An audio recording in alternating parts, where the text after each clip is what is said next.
Esse texto, Apocalipse, capítulo 3, do verso 7 ao 13, página 264. Carta à igreja em Filadélfia, leitura responsiva. Ao anjo da igreja em Filadélfia escreve: estas coisas diz o santo, o verdadeiro, aquele que tem a chave de Davi, que abre e ninguém fechará, e que fecha e ninguém abrirá.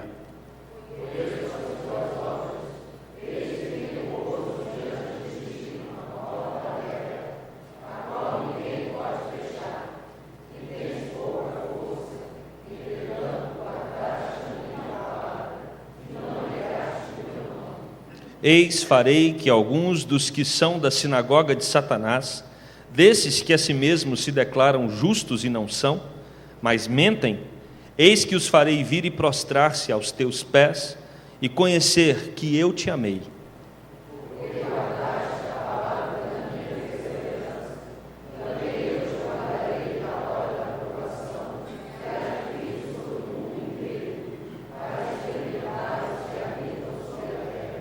Venho sem demora, conserva o que tens, para que ninguém tome a tua coroa.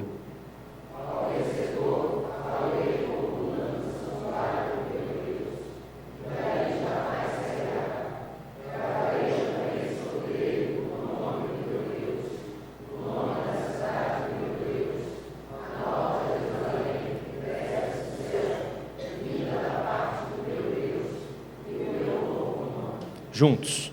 Quem tem ouvidos, ouça o que o Espírito diz às igrejas. Oremos. Pai querido, é com muita alegria que nós nos colocamos na Tua presença agora, na certeza de que o Senhor fala aos nossos corações. Ó Deus, nós viemos aqui porque temos muito que agradecer e já fizemos isso, confessar os nossos pecados e já confessamos, cantar louvores ao Teu nome e também já fizemos. Agora, Deus, queremos que o Senhor fale ao nosso coração pela Tua palavra, que saiamos alimentados, preparados para o novo ano que vai se iniciar em breve. Oramos assim, no nome de Jesus, o nosso Salvador. Amém e amém. Quantas portas você já abriu na vida? Vou facilitar. Quantas portas você já abriu esse ano? Porta do guarda-roupa, porta do armário, porta da sua casa, porta do carro, porta da sala, porta do elevador. Nós estamos cercados por portas. Para você entrar, um diácono abriu a porta para você. Agora tem porta e porta, não é verdade? Eu pesquisei as 25 mais belas portas do mundo num site e são realmente impressionantes. Existe um momento diante da porta que tem muito significado para alguém. Quer ver? Quando a noiva se prepara para o seu grande momento, aquela porta fechada, a música começa e na hora do pam, parananã, a porta se abre e ela sabe que todos estarão atentos ao seu glamour. Existem portas que fazem parte da nossa rotina. Existem portas que significam muito para nós, outras que não significam nada. Mas o interessante das portas, e eu até li uma tese sobre a porta, quando começou, por que começou, mas a grande razão de existirem as portas é para manter a privacidade. A porta delimita. Quando nós chegamos na casa de alguém, se nós não temos intimidade com essa pessoa, nós não ultrapassamos algumas portas, porque entendemos que nós não temos liberdade para aquilo. Nós estamos diante de um texto que está falando sobre portas. Jesus Cristo veio para abrir portas, e quando Jesus abre as portas, ninguém tem poder para fechar. Mas eu quero também usar porta como metáfora. Estamos diante de um momento em que acreditamos que uma porta está se fechando no tempo, e outra porta vai se abrir, e é impressionante, porque todo ano nós acreditamos que a porta que está se abrindo será uma porta melhor do que a que fechou. Nós também usamos a metáfora das portas para relacionarmos com o sucesso. Quais são as portas para o sucesso em 2015? E também podemos usar portas como metáfora para os caminhos que nós temos adiante de nós. Qual caminho tomar, qual opção, qual porta abrir, por onde entrar. Meus queridos, nós estamos aqui num texto que foi escrito pelo apóstolo João. João era o discípulo a quem Jesus amava. Ele é o único que está vivo até o momento. Nós estamos no final do primeiro século aqui nesse texto, entre 90 e 95 depois de Cristo. Todos os outros apóstolos já morreram, e João, já velhinho, está sendo levado preso para a ilha de Pátimos.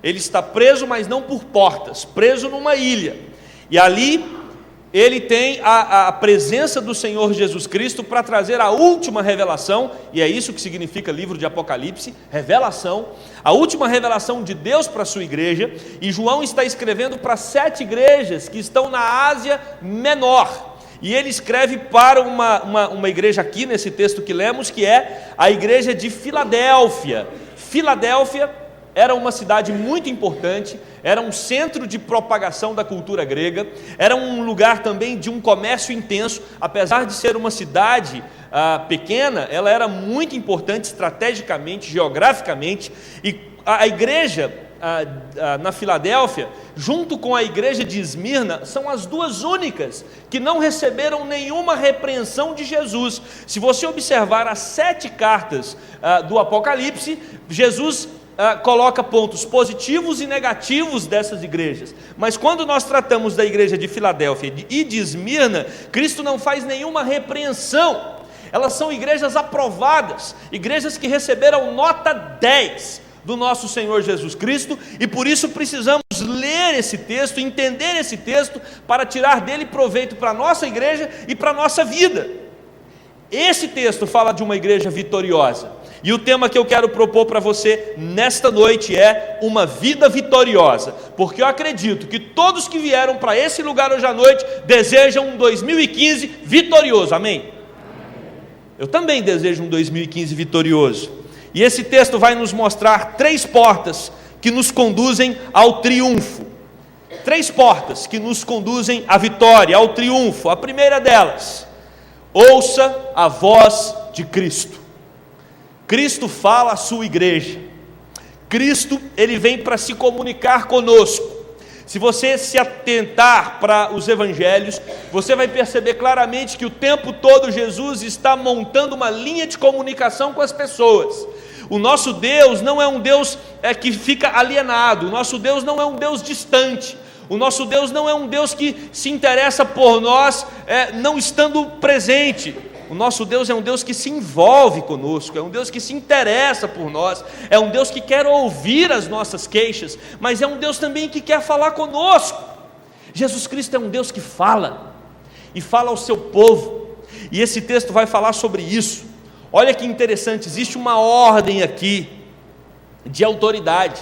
Você tem o Senhor Jesus falando a quem?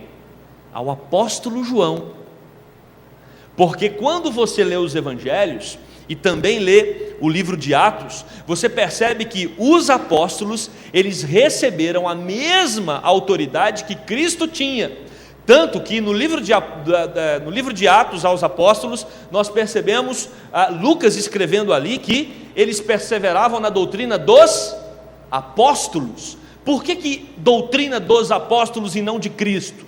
Porque a doutrina dos apóstolos era a doutrina de Cristo. Os apóstolos falavam aquilo que Cristo havia ensinado para eles. Por isso, somente os 12 apóstolos tinham autoridade para falar em nome de Jesus, e não só para falar, mas para também curar em nome de Jesus. Por que isso aconteceu? Isso aconteceu porque a igreja estava iniciando. Então Jesus Cristo capacita os apóstolos com poder e autoridade para que esses homens possam levar as boas novas do Evangelho ao mundo, naquele momento em que a igreja estava se iniciando. Então Jesus fala ao apóstolo, e o apóstolo fala a quem?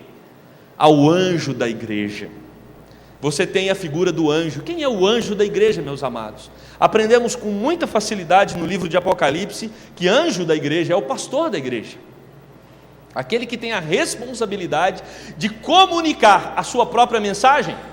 Não, a mensagem dos apóstolos, a mensagem de Cristo. Então cabe aos pastores comunicar ao rebanho a mensagem de Cristo. Jesus comunica ao apóstolo, o apóstolo comunica ao pastor e o pastor comunica à igreja. Para quê? Para que a igreja ouça a voz de Cristo por meio da sua palavra. É claro, meus amados, que isso você também pode fazer na sua própria casa, meditando nas Sagradas Escrituras. Se nós queremos um 2015 triunfante, precisamos aprender a absorver o conteúdo do Senhor Jesus que está impresso na sua palavra. Esse livro, ele tem o poder de direcionar os seus passos. Esse livro tem o poder de fazer com que você entenda o propósito de Deus para a sua vida. E sem dúvida nenhuma, quando nós ouvimos a voz de Cristo por meio da sua palavra, tanto palavra exposta, pregada, como palavra escrita nas Sagradas Escrituras, nós caminhamos em direção a uma vida vitoriosa. Porque quem escreve, quando a palavra de Deus fala sobre o ensino de Cristo, ou quando pastores pregam o ensino da palavra, que é o ensino de Cristo, nós estamos falando de alguém que se auto-intitula nesse texto como santo e verdadeiro. Podemos ouvir a voz de Jesus porque Jesus fala a verdade. Deus nunca enganou alguém, e Deus não tem nenhuma razão para te enganar. O que nós temos diante de nós, na palavra de Deus, são promessas divinas que vão se cumprir, todas elas. As promessas do Senhor não falham, elas duram para sempre, e Deus prometeu que iria cuidar de nós. Podemos descansar o nosso coração, porque da mesma forma que Ele tem sido conosco até aqui, o seu sustento, cuidado e direção será daqui para diante. Ele é santo, Ele é verdadeiro. Em Jesus não há impurezas. Jesus não tem intenção nenhuma de complicar a vida de ninguém. Preste atenção na sua biografia, na sua história. Todas as vezes que complicou, foi por nossa própria conta. Jesus Cristo, Ele vem para descomplicar, Ele vem para nos ajudar, porque Ele é santo, nele há pureza, nele há verdade. Mas o texto diz mais: nós precisamos ouvir a voz de Cristo, não só porque Ele é santo e verdadeiro, mas o texto também nos ensina que Ele tem as chaves de Davi. Surge uma pergunta: que chaves são essas? Quem é Davi? Davi é o grande rei de Israel, que reinou e teve o seu reinado segundo o coração de Deus, um homem que temia ao Senhor. Mas Davi era uma prefiguração de Cristo. A Bíblia vai dizer que o Messias viria da raiz de Davi, ou seja, o grande rei, o rei dos reis, o Senhor dos senhores, seria filho de Davi na genealogia. E nós percebemos lá no livro do profeta Isaías, mais uma vez, durante o Natal nós falamos tanto sobre o livro do profeta Isaías. Nós aprendemos no capítulo 22, versículo 22, o seguinte: porei sobre o seu ombro, o ombro do rei que viria, do Messias que viria, porei sobre o seu ombro a chave da casa de Davi. Ele abrirá e ninguém fechará, ele fechará e ninguém abrirá. O que isso significa? Significa que Cristo é aquele que é santo, que é verdadeiro, mas também que tem toda a autoridade para abrir e fechar portas. Ele controla todas as coisas. Enquanto viveu na terra, Ele provou isso.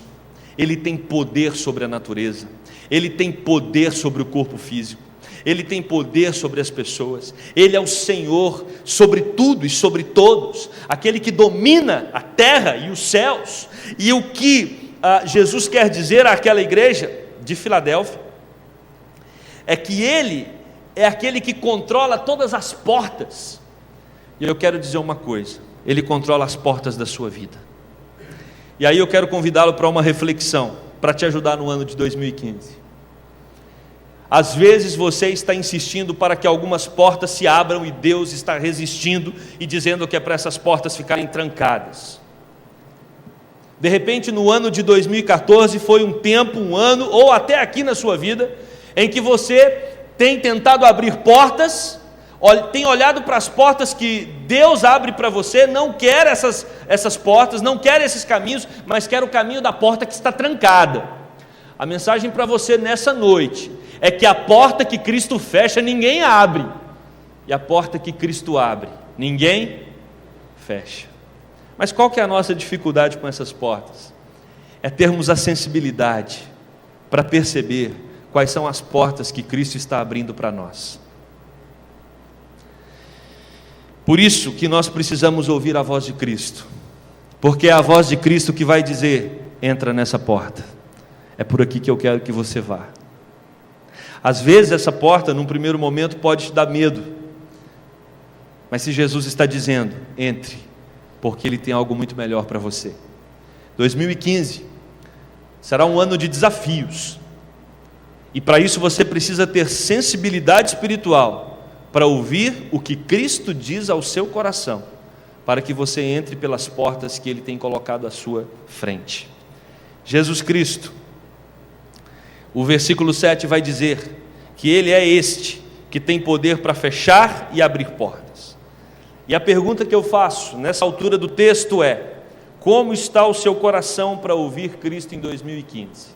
Qual é a sua disposição para fazer com que o ano vindouro seja um tempo onde você vai buscar, em encontros com Cristo, entender aquilo que Ele está te dizendo, entender a sua voz, entender o caminho que Ele está apontando para o seu coração? Ouça Cristo através da sua palavra, acredite nele, não basta ouvir, acredite, entre pela porta que Ele está colocando você para entrar, abra os seus ouvidos para entender qual é a vontade dEle, enfim, ouça o Espírito de Deus dizendo: abra as portas do seu coração, abra as portas do seu coração.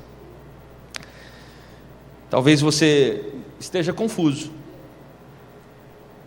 e diz: eu não sei para onde Deus quer me levar, eu não sei quais são os caminhos, eu não sei qual o emprego eu escolho, eu não sei qual curso eu escolho, eu não sei se eu mudo ou não de trabalho, eu não sei para qual estágio eu vou, eu não sei.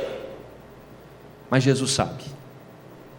Busque Jesus, porque Ele tem condições de informar quais os caminhos que você deve trilhar. Jesus Cristo, Ele toma a sua mão e Ele conduz você. É isso que o salmista Davi escreve, sempre nos seus salmos. Deus está disposto a nos guiar, precisamos aprender a ouvir a sua voz. Aquietai-vos e sabei que eu sou Deus. Não andeis ansiosos por coisa alguma. Buscai em primeiro lugar o reino de Deus e a sua justiça, e todas as coisas vos serão acrescentadas. Aprenda a ouvir a voz de Cristo.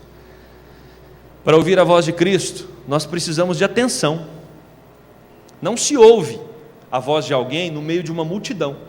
Certamente, na orla de Copacabana agora, para se comunicar deve estar terrível, porque são milhões de pessoas, um som altíssimo, e eu duvido que uma pessoa a 20 metros de distância da outra consiga se comunicar, porque no meio da multidão é difícil a comunicação. Por isso, para nós ouvirmos a voz de Cristo, nós precisamos fazer o que Ele mesmo recomendou: entra para o teu quarto, fecha a porta e fala com teu pai em secreto, que o teu pai em secreto te recompensará. Precisamos aprender a ter uma vida de contemplação, contemplar a Deus, contemplar a sua presença, nos envolvermos com Ele, num processo de intimidade, para que desta forma tenhamos condições de ouvir a sua voz com clareza e nitidez. Então a primeira porta para você ter uma vida triunfante é aprender a ouvir a voz de Cristo. A segunda porta que conduz ao triunfo é: submeta-se a Cristo, porque de nada adianta ouvir a voz dele se você não obedece. E o texto vai nos ensinar que nós precisamos obedecer a Jesus. O texto vai dizer que Jesus, ele observa as nossas obras, as nossas atitudes. Não adianta você ter uma disposição intelectual de obedecer. Eu sei que nós, nessa época do ano, criamos várias propostas para 2015 que vamos mudar. Nós seremos as pessoas mais sadias na alimentação em 2015. Faremos exercício físico pelo menos 6 vezes na semana, não é verdade? Pelo menos está lá no meu... E a gente sabe que quando o ano começa, talvez essa disposição dura uma semana, 15 dias. Por isso não adianta nós termos apenas um projeto de ouvir a voz de Cristo. Nós precisamos nos submeter e não só ouvir, mas praticar aquilo que Ele está nos instruindo a fazer. O texto vai dizer que Jesus observava as obras daquela igreja, a igreja ali. Mas Jesus não observa só as obras daquela igreja, Jesus observa as obras de todas as igrejas. Presta atenção aí nas 7 igrejas, em todas elas Jesus vai dizer: eu tenho observado as suas obras. Capítulo 2, versículo 2, capítulo 2, versículo 9, capítulo 2, versículo 13, capítulo 2, versículo 19, capítulo 3, versículo 1, capítulo 3, versículo 15, todos eles repetem, Jesus dizendo: eu tenho visto as suas obras. Os olhos de Cristo estão diante de você. Deus sabe se você realmente tem procurado andar segundo o coração dEle. E o que Deus quer ver em nós, se nós queremos ter uma vida triunfante em 2015, é uma disposição sincera em obedecê-lo. Porque Ele olha para nós, Ele vê o que nós estamos fazendo na prática. Não adianta só teoria, não adianta só ouvir a voz de Deus, nós temos que exercer, obedecer aquilo que Ele estabelece para nós. A porta que Ele abre, ninguém fecha, diz o versículo de número 8, e perguntamos: mas que porta é essa? A porta que trata esse texto é a pregação do Evangelho. Nós estamos diante de uma igreja que está sofrendo horrores por causa de Cristo, horrores. Nós estamos diante de uma igreja que confessar Jesus como Senhor valia a vida, a vida. Não foram poucas as ocasiões em que os cristãos eram mortos aos montes, lançados entre os leões. O imperador Nero, chamado o louco Nero, ele fazia suas orgias, tendo como tochas cristãos queimando vivos. A realidade do cristianismo do primeiro século foi uma realidade jamais experimentada em toda a história, porque o imperador era o Senhor. Todos deveriam se curvar e reconhecer que César era o Quírios. Quírios significa Senhor, o dono das nossas vidas. E quando os soldados romanos chegavam para os cristãos e diziam para eles: vocês precisam confessar que Nero é Quírios, os cristãos diziam: mas Nero não é meu Quírios, Jesus é meu Quírios. E os soldados romanos diziam: você tem que negar Jesus, porque senão você morre. E eles diziam: Jesus é meu Quírios. Nero não é meu Quírios, o imperador não é meu Quírios, Jesus é o Senhor da minha alma. E eles eram decapitados, tragados, lançados para as feras, nas arenas. Espetáculo sanguinário. Seguir a Jesus naquela época custava muito, custava a própria vida. Talvez você não sabe, mas o peixinho que nós temos, tem tanto peixinho nos carros, vocês já viram? É o símbolo do cristianismo. Sabe o que significa o peixinho? Era um código secreto. Vinha um cristão, fazia um arco. Quando ele estava conversando com alguém, se o outro não completasse o arco, ele não falava nada de Cristo, porque ele sabia que poderia ser o inimigo. Então, quando era um outro cristão, um cristão fazia assim, o outro fazia o arco de cabeça para baixo, e isso formava um peixe. Era o código secreto dos cristãos do primeiro século. E peixe em grego significa, o nome de peixe é ictus. Se você for falar peixe em grego é ictus. E aí, eles pegaram cada letra e colocaram da seguinte forma: Ierus Christos Theos Ria Santer, Jesus Cristo, Filho do Deus Salvador. Jesus está dizendo que essa igreja foi uma igreja vitoriosa e aprovada, porque ela não se afinou, ela não se envergonhou do nome de Cristo.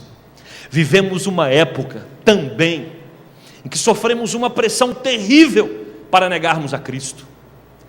Às vezes não negamos verbalmente, mas negamos com a nossa prática, e é por isso que Jesus está falando: eu conheço as suas obras.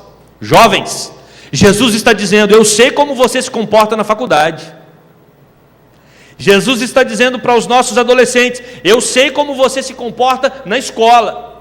Jesus está dizendo para os homens e mulheres que estão no mercado de trabalho: eu sei como você se comporta. Jesus está dizendo para nós: eu sei quais são as atitudes. Eu sei o que você anda vendo no computador. Eu sei por onde você navega. Eu conheço as suas obras. Você consegue enganar muita gente, mas você jamais conseguirá enganar a Deus. E se você quer ter uma vida vitoriosa em 2015, pare de tentar enganar a Deus. Você vai frustrar-se, porque Jesus conhece as obras do nosso coração. E se você quer ter uma vida vitoriosa em 2015, faça como aquela igreja fazia: viva o Evangelho, pregue o Evangelho, porque Jesus está dizendo: eu conheço as suas obras, e eu sei que a porta que eu abri ninguém vai fechar, e eu abri uma porta para você pregar o Evangelho, e você tem que pregar. Deus abriu uma porta para essa igreja presbiteriana da Gávea para pregar o Evangelho, e nós temos que continuar cumprindo a porta, a missão que Jesus Cristo abriu. Temos que continuar plantando igrejas, temos que falar de Jesus para esse bairro e para essa cidade. A porta que Cristo abriu é para que nós aproveitássemos e cumpríssemos aquilo que Ele deixou para nós, que é o anúncio do Evangelho. Se submeta a Cristo. Cristo sabe das suas limitações. Talvez você está dizendo: pastor, eu não consigo. Olha o que o texto diz aqui no versículo 8: eu sei que você tem pouca força. Jesus sabe das nossas fragilidades, sabe que nós somos limitados. Talvez você tenha problemas que enfrenta no seu dia a dia, e você olha para eles e diz: eu não consigo vencê-los. Talvez você tenha pecados aninhados no seu coração que você não consegue tirá-los dali. Jesus sabe que você não tem força para transformação verdadeira e profunda. Por isso, Ele enviou o Espírito Santo. Por isso, Ele enviou algo para o seu coração que chama fé, e também está no versículo 8: eu sei que você tem pouca força, mas guardou a minha palavra e não negou o meu nome. Mesmo você sendo fraco, você manteve-se nos meus caminhos, me amando sobre todas as coisas e me obedecendo. Meus amados, quando Jesus fala: eu sei que você tem pouca força, nós, ao olharmos a teologia do Novo e do Antigo Testamento, entendemos que Deus trabalha em corações fracos, porque corações fortes são orgulhosos, são cheios de si, não há espaço para a obra de Deus. Se você quer ser trabalhado por Deus em 2015, reconheça a sua fragilidade, reconheça a sua incapacidade, reconheça que você não consegue, e aí sim você vai ver uma grande transformação acontecendo no seu coração. Porque quando sou fraco, então é que eu sou forte. Deus trabalha nos corações dos fracos. Deus trabalhou em Cristo para Cristo nos salvar, mas Cristo teve que se revelar em fraqueza, teve que se humilhar, teve que se entregar, foi zombado, foi cuspido no rosto, foi chacoteado por todos aqueles que estavam ao seu redor, foi desprezado, apanhou como se fosse o mais terrível dos malfeitores, e foi crucificado numa cruz. Foi em fraqueza que Deus revelou o seu poder ao mundo, e Deus vai nos usar quando nós reconhecermos as nossas fragilidades. Se você está dizendo no seu íntimo: pastor, eu não consigo, eu não tenho força, eu digo para você: quando você reconhece isso, é o primeiro passo para ter a vitória, porque o poder de Deus vai capacitar você, como capacitou aquela igreja, uma igreja que tinha fé, que guardou a palavra, que não negou o nome de Cristo, mesmo diante de tantas provações. Mas o texto diz mais. O texto vai dizer que se submeter a Cristo é entender que Ele observa as nossas obras, entender as nossas limitações, reconhecer que a fé vem dEle, mas também entender que Cristo vê os nossos inimigos. Jesus sabe quais são os inimigos da nossa alma que nos tormentam. Jesus sabe também quais são os inimigos externos que nos tormentam. E o texto faz uma descrição linda a respeito de como Deus trata com os nossos inimigos. A primeira coisa, aprendemos na Bíblia que você não tem que fazer vingança. Na Bíblia, em momento nenhum, Deus estimula a vingança. Você não precisa fazer vingança, porque você tem quem faz a vingança por você. A Bíblia vai te ensinar a orar por aqueles que te perseguem. A Bíblia vai ensinar a interceder pelos seus inimigos. E a partir do momento que nós oramos por eles, a partir do momento que nós os apresentamos diante de Deus, é Deus quem faz a justiça. É Deus quem estabelece os princípios para tratar com aqueles que nos perseguem. E o texto vai dizer que Deus vai humilhá-los diante da igreja. Olha o que diz a palavra do Senhor: não se preocupe com os inimigos, porque eu vou colocá-los de joelhos diante de vós. E o texto diz mais: não se preocupe com seus inimigos, porque eles saberão que vocês são objetos do amor de Deus. Não se preocupe com o inimigo, se preocupe em manter um relacionamento sadio com Deus. Os inimigos saberão quem é o nosso Deus. Aqueles que lutam contra o Evangelho saberão o poder do Evangelho. Aqueles que lutam contra Deus saberão o poder de Deus. Não cabe a nós fazer justiça, cabe ao Senhor estabelecer os seus decretos, estabelecer os seus juízos, estabelecer a punição devida a cada um que persegue o seu povo. O que Cristo vê quando Ele olha para o seu coração? Essa é a grande pergunta. O que Cristo vê no seu diário? Quando Jesus vai ler a sua história, a sua vida, o seu ano de 2014, o que ele enxerga? Fraqueza ou orgulho? O que ele vê? Alguém guardando a palavra ou alguém desprezando o envolvimento com a palavra? O convite de Deus para nós nessa noite é que nós tenhamos uma relação de envolvimento com Ele, entendendo que Ele vê tudo o que nós fazemos, e por isso precisamos ter um comportamento que o glorifica em todas as obras, em todas as áreas, em todas as partes da nossa vida. Terceiro e último lugar, se você quer ter uma vida vitoriosa, você precisa entrar por uma terceira porta que conduz ao triunfo, que é: confie nas promessas de Deus. Confie nas promessas de Deus. Confiança é entrega. Confiança é você se lançar, sabendo que Deus há de proteger, guardar você, e você não tem por que temer. Não tem por que temer. Porque Deus, quando veio para resolver os problemas da nossa vida, Ele resolveu do maior para o menor. Pastor, e se eu morrer? Até a sua morte está resolvida. Pronto, se a sua morte está resolvida, todos os outros problemas você não precisa preocupar com eles. Não é verdade? A matemática de Deus é essa. Eu resolvi o maior dos problemas, e Paulo vai trabalhar esse tema de uma maneira formidável no livro de Romanos. Se eu resolvi o maior dos problemas, que é a morte, vocês estão preocupados com o quê? Foi falado aqui por várias pessoas, nós perdemos muitos esse ano.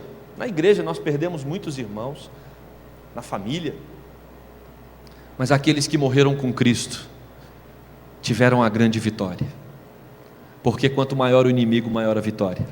E quem morre em Cristo tem a vida eterna, e eles estão celebrando a eternidade junto com Cristo. Se Cristo resolveu o maior dos problemas, que é a morte, qual é o motivo de vivermos ansiosos? Se Cristo resolveu o maior dos problemas, por que nós preocupamos com coisas tão ínfimas? Tranquilize o seu coração em 2015, creia nas promessas de Deus. E a primeira promessa que Jesus faz nesse texto, no versículo 11, é: eu venho sem demora. Cristo está voltando, irmãos. Cristo está voltando. Pastor, mas será que Ele vem essa semana, esse ano? Não sei. A qualquer momento Ele está chegando. Mas sempre quando eu falo sobre a volta de Jesus, eu digo: fique esperto, porque às vezes você vai antes dele vir. Tem muita gente preocupada com quando Jesus vai voltar. Às vezes você vai antes dele chegar. Nós não sabemos do dia de amanhã, nós não temos controle sobre o futuro. 2015 é totalmente incerto. Esteja preparado para a sua eternidade, esteja preparado para o grande encontro com Cristo. Olha o que o texto diz: eu venho sem demora. Creia, Jesus está voltando. Jesus Cristo vem para buscar a sua igreja, e o texto vai dizer mais: Ele volta, mas Ele volta para coroar aqueles que creem no nome dEle. Ninguém vai tomar a sua coroa. coroa de príncipe, porque você é filho do Rei dos Reis. Crê na promessa de Deus. O versículo 12 vai dizer que a vitória é certa, e Jesus Cristo usa uma figura também lá do livro de Salmos. Você é uma coluna permanente. O que é uma coluna permanente? Isso foi usado pelo o rei Davi, no Salmo 27, verso 4. Uma coisa peço ao Senhor e a buscarei, que eu possa morar na casa do Senhor todos os dias da minha vida, para contemplar a beleza do Senhor e meditar no seu santo templo. Cristo prometeu que você vai viver com Ele eternamente. Você é uma coluna permanente. Ninguém pode te arrancar da presença de Deus. Vida vitoriosa é ter o coração inundado dessas verdades. Jesus está voltando. Você é uma coluna permanente. Você vai herdar a coroa da vida. Ninguém pode te arrancar dos braços de Deus. Mas o texto diz mais. O texto diz que sobre você está gravado o nome de Deus, o nome da Nova Jerusalém e o próprio nome de Cristo, dizendo que você é propriedade exclusiva do Senhor. Você está selado. Paulo vai dizer aos Efésios que nós recebemos o selo do Espírito. Sobre nós está gravado o nome de Deus, deixando claro que nós pertencemos a Ele. E uma vez que nos tornamos povo dele, nunca mais deixaremos de viver na sua companhia. Aquele que se apresenta como verdadeiro e fiel é quem faz essas promessas. Por isso, se você quer ter uma vida vitoriosa, entre o ano de 2015 tendo a certeza de que Deus vai cumprir tudo aquilo que Ele prometeu para você. Cristo vem sem demora. Você está enxertado no tronco de Jessé, ou no tronco de Davi, ou seja, você pertence ao povo de Deus. Você está selado como propriedade exclusiva, herdeiro das bênçãos celestiais, e você não pode tirar os seus olhos desse foco, porque senão nós nos perdemos nas pequenas coisas da existência. Não se perca, meu irmão, não se perca nas miudezas dessa vida. Foque naquilo que é grande, foque naquilo que é eterno, foque naquilo que está reservado para você para todo sempre. Não se perca naquilo que é mesquinharia, naquilo que não dura para sempre. Jesus vai ensinar isso. Não valorize aquelas coisas que com o tempo perdem completamente o valor. Valorize as coisas do alto, que duram para sempre. Quero concluir esse sermão dizendo para você: ouça a voz de Cristo dizendo: entregue as chaves do seu coração para Ele. Meu convite para você nessa noite é: entregue as chaves do seu coração para Cristo. Acredite que Ele cuida de você melhor do que você mesmo, porque o que Ele tem para te oferecer é vida, e vida em abundância.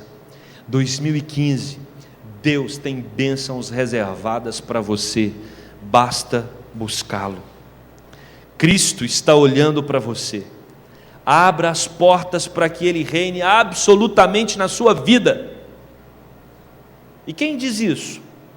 O próprio Jesus, no capítulo que nós lemos, no versículo 20, Apocalipse 3:20, olha o que diz o texto: eis que estou à porta e bato. Se alguém ouvir a minha voz e abrir a porta, entrarei em sua casa e cearei com ele e ele comigo. Talvez você já ouviu esse texto várias vezes como pregação para não crente, não é? Ah, pastor, isso é para alguém converter. Não é não, não é não. Quando é para converter, o Espírito Santo convence o indivíduo antes dele responder sim. O Espírito já trabalhou no coração dele. Presta atenção, esse texto está sendo escrito para uma igreja, a igreja de Laodiceia. Jesus está dizendo isso para crente. Tem crente triste, tem crente angustiado, tem crente se arrastando, Tem crente perturbado, tem crente ansioso, tem crente que não sabe para que lado vai porque está perdido. O que está acontecendo? Trancou a porta para Cristo. Está sendo monitorado, dirigido por si mesmo. Jesus está batendo na porta e está dizendo: eis que estou à porta e bato. Abra essa porta que eu vou entrar na sua vida e nós vamos fazer uma grande festa. O convite de Jesus para você em 2015 é: eu vou entrar e você vai ver o que é uma grande festa, porque eu transformo a sua vida numa vida transbordante de alegria, porque é isso que Deus veio para nos oferecer: vida alegre, vida plena, vida verdadeira. E quando nós achamos que conseguimos guiar a nossa própria vida, nós nos perdemos e nós não conseguimos tirar o melhor que a vida pode nos oferecer, porque o melhor que a vida pode nos oferecer está em Cristo Jesus. Ouça a voz de Cristo, obedeça a Cristo, se apegue às promessas de Cristo e experimente o que é uma vida vitoriosa. Que Deus te abençoe no ano de 2015. Amém? Irmãos, nós vamos orar, depois eu vou impetrar a bênção, e nós vamos proceder da seguinte forma: quando for 10 para meia-noite, nós vamos nos reunir no edifício 64 para o nosso jantar. Aqueles que vão ficar para o jantar, que eu sei que muitos têm compromissos com as suas famílias. Mas antes do nosso jantar, nós teremos um tempo de oração. Nós vamos nos reunir em oração, diferente, do que tantas pessoas estão fazendo nesse momento. Numa euforia explosiva, nós vamos nos aquietar e vamos apresentar diante de Deus a nossa vida em 2015, suplicando para que Cristo venha e reine sobre nós. Amém? Então vamos orar agora, vou impetrar a bênção, cantaremos o amém, encerraremos o culto. 10 minutos antes da meia-noite estaremos lá no 64, aqueles que forem ficar, para nós termos esse tempo de oração. Vamos orar. Pai querido, quando não vivemos para Cristo, na verdade não estamos vivendo. Quando não temos tempo para um relacionamento com o Senhor, na verdade estamos perdendo tempo. Quando tentamos abrir as portas que estão trancadas, de nada adianta o nosso esforço. Por isso, Deus, nos dê percepção, nos dê visão, nos dê condições de enxergar quais são as portas que Cristo está abrindo para nós. Mas para isso, Deus, precisamos ouvir a voz do nosso pastor, precisamos nos submeter às suas ordens e precisamos nos apegar às suas promessas. Oh Deus, eu sei que o Senhor tem bênçãos para o teu povo no ano de 2015, mas às vezes, com o barulho das multidões, às vezes, entretidos em tantas coisas, nós não conseguimos perceber o Senhor nos falando ao coração. Por isso, Deus, rogamos no nome de Jesus, tenha misericórdia de nós, fale ao teu povo, Deus, nos dê sabedoria, nos dê discernimento, mas acima de tudo, Deus, nos ajuda a nos aquietarmos na tua presença, para buscar a tua companhia, para que dessa forma tenhamos condições de ouvir aquilo que o Senhor tem para nos dizer. Nos abençoe, Deus, nos ajude, nos guie, para que o nosso ano seja marcado pela vitória em Cristo Jesus. E é no nome dele que nós oramos.